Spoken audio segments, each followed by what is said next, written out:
Hi, hello, வணக்கம். Welcome to வண்ணங்கள் 100. நம்ம சேனலை பார்த்துக்கிட்டு இருக்கிற அனைத்து நண்பர்களுக்கும் அன்பு வணக்கங்கள். உங்கள் ஆதரவை நீங்கள் எங்களுக்கு தரணும்னு நினச்சா மறக்காமல் நம்ம சேனலுக்கு சப்ஸ்கிரைப் பண்ணுங்கள். கூடவே பக்கத்தில் இருக்கிற பெல் பட்டனையும் கிளிக் பண்ணிக்கோங்க.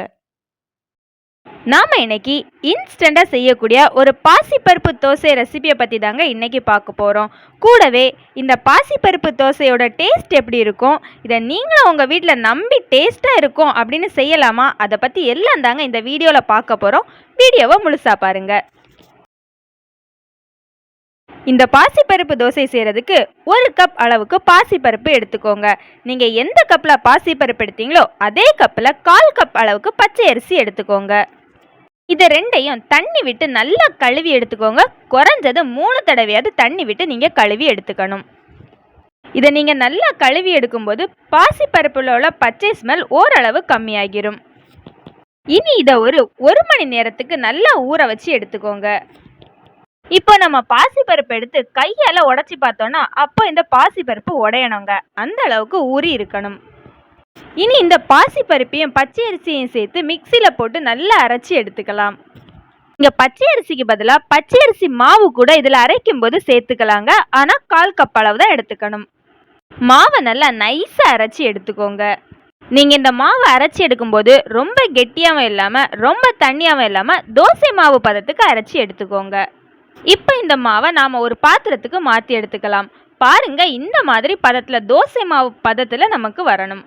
1 கப் பாசிப்பருப்புக்கும் 1/4 கப் பச்சை அரிசிக்கும் நம்மளுக்கு இந்த அளவு மாவு கிடச்சிருக்குங்க. இனி இந்த மாவில் 1/4 ஸ்பூன் அளவுக்கு உப்பு சேர்த்து நல்லா மிக்ஸ் பண்ணி எடுத்துக்கோங்க.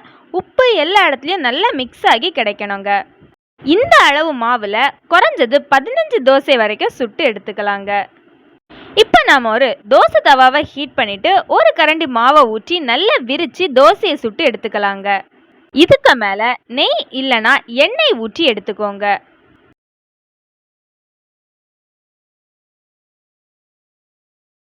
ஒரு பக்கம் நல்லா வெந்ததும் தோசையை நாம் திருப்பி போட்டு வேக வச்சு எடுத்துக்கலாம். 2 பக்கமும் நல்லா கோல்டன் ப்ரௌன் கலரில் வெந்ததுக்கு அப்புறமா ஒரு பிளேட்டுக்கு மாற்றிக்கோங்க. இந்த தோசையில் உள்ள ஒரு முக்கியமான விஷயம் என்னென்னா, நம்ம மாவு அரைச்ச உடனே இந்த தோசையை சுட்டுறணுங்க. மாவை ரொம்ப நேரம் வச்சுட்டு மாவு புளிச்சதுக்கப்புறம் சுட்டு எடுத்தோம் அப்படின்னா தோசை நல்லா இருக்காது. 2வது விஷயம் என்னன்னு பார்த்தீங்கன்னா, இந்த தோசையை நம்ம சூடோடையே சாப்பிடணுங்க. கொஞ்சமாக ஆறுனா கூட தோசை கொஞ்சம் ரப்பர் மாதிரி ஆகிரும். பொதுவாக அரிசி தோசை சாப்பிட்டு பழகுனவங்களுக்கு இந்த தோசை சாப்பிட்றது கொஞ்சம் கஷ்டமாக தாங்க இருக்கும். அது ஏன்னு பார்த்தீங்கன்னா அதில் 2 விஷயம் இருக்குது. ஒன்று, இந்த தோசை அந்த அளவுக்கு சாஃப்டாக இருக்காது. 2வது, இந்த தோசையில் இந்த பாசிப்பருப்போட பச்சை வாசனை கொஞ்சம் தூக்கலாகவே தெரியுங்க. நீங்கள் வெஜிடேரியன் எடுத்துக்கிட்டிங்கன்னா சாம்பார் சட்னி வச்சு சாப்பிடலாங்க. நான் வெஜிடேரியன் எடுத்துக்கிட்டிங்கன்னா கொஞ்சம் கூட டேஸ்ட்டு நல்லா இருக்கும். நாங்கள் ஏற்கனவே பாசிப்பருப்பில் வடை செஞ்ச வீடியோ ஒன்று போட்டிருக்கோம். அதோட லிங்க்கை டிஸ்கிரிப்ஷன் பாக்ஸில் கொடுக்குறோம். வேணும் உள்ளவங்க செக் பண்ணிக்கோங்க. அந்த வடையோட டேஸ்ட் உங்களுக்கு பிடிச்சிருந்து அப்படின்னா கண்டிப்பாக இந்த தோசையோட டேஸ்ட்டும் உங்களுக்கு பிடிக்கும்.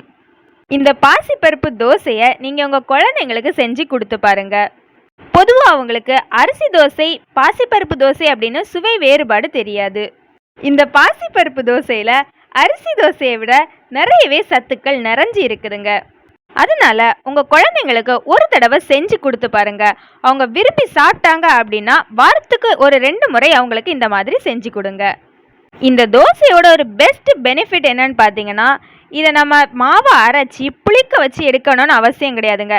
ஜஸ்ட் ஒரு மணி நேரம் இருந்தால் போதும். பாசிப்பருப்பை ஊற வச்சு அரைச்சி உடனே நாம் இந்த தோசையை சுட்டு எடுத்துடலாங்க. ரொம்பவே இன்ஸ்டண்ட்டான தோசை இது.